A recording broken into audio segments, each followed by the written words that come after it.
नमस्कार, मैं हूं दिव्या। आइए जानते हैं देश और दुनिया से जुड़ी खबरें। नाटो समिट में ट्रंप बोले, ईरान से सीजफायर खत्म, अब कोई समझौता नहीं करेंगे। अमेरिका ने 80 ठिकानों पर हमले किए। फिर लौटेगी गैस तेल की किल्लत। ईरान ने अमेरिकी ठिकानों पर बरसाए बम, ट्रंप ने खत्म की डील। ईरान अमेरिका की जंग से भारतीय शेयर बाजार में हाहाकार। सेंसेक्स 1900, निफ्टी 600 अंकों की बड़ी गिरावट से फिलहाल कर रहा है कारोबार।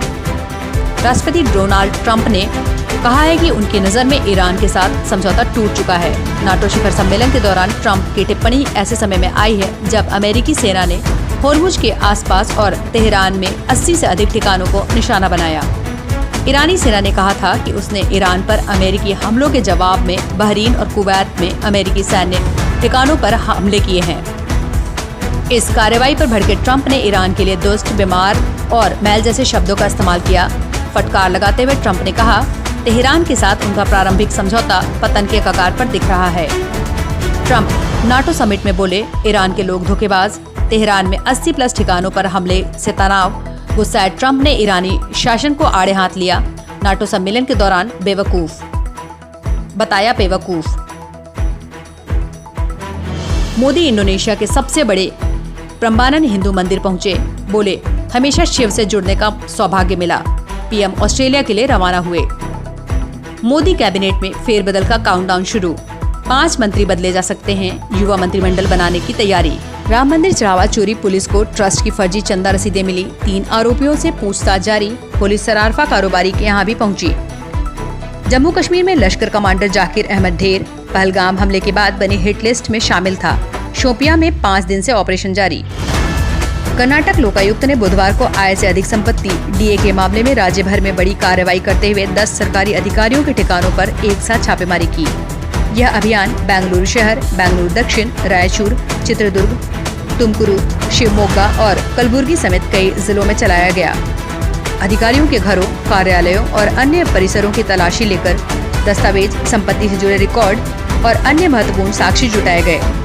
दुनिया भर में मुख्य रूप से भारत की 3 स्वदेशी मिसाइलों की मांग और लोकप्रियता सबसे तेजी से बढ़ रही है। वैश्विक रक्षा बाजार में इन मिसाइलों ने अपनी मजबूत धाक जमाई है। इनमें ब्रह्मोस आकाश और अस्त्र मिसाइलें शामिल हैं।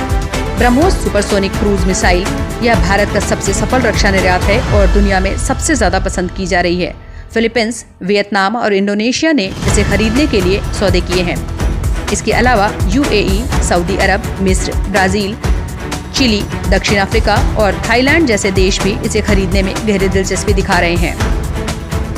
भारत सरकार की आत्मनिर्भर भारत नीति के तहत भारत अब दुनिया भर में एक भरोसेमंद रक्षा आपूर्तिकर्ता के रूप में उभर रहा है। भारत अपने मित्र देशों को न केवल हथियार दे रहा है, बल्कि बेहतर ऋण सुविधा और भविष्य के रखरखाव का भरोसा भी दे रहा है। देश भर में मानसून की मार जारी है।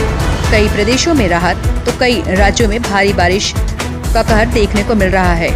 सबसे ज्यादा असर महाराष्ट्र में दिखा है। मुंबई से सूरत तक भारी बारिश ने रेल और सड़क यातायात को प्रभावित कर दिया। इसी बीच केंद्रीय गृह मंत्री अमित शाह ने मुख्यमंत्री देवेंद्र फडणवीस समेत कई राज्यों के मुखियों से बात कर हर संभव मदद का भरोसा दिया। कांग्रेस अध्यक्ष बनाना कोई गुड्डा गुड़िया का खेल नहीं। आलाकमान का फैसला नहीं बदलेगा। पंजाब संकट पर बघेल का ऐलान। पंजाब कांग्रेस में चुनाव से पहले टूट का खतरा बढ़ा। प्रभारी बघेल बोले, राजा वडिंग ही प्रधान रहेंगे। चन्नी ने नेताओं से मुलाकात की, रील शेयर की। सूरत में बारिश का 85 साल का पुराना रिकॉर्ड टूटा। 36 घंटे में 19 इंच बारिश। जबलपुर में 5 मंजिला बिल्डिंग गिरी। दिल्ली जयपुर हाईवे धंसा। ये थी अभी तक की ताज़ा न्यूज अपडेट। इसी तरह की और जानकारी के लिए जुड़े रहिए मेरे यानी दिव्या के साथ। नमस्कार।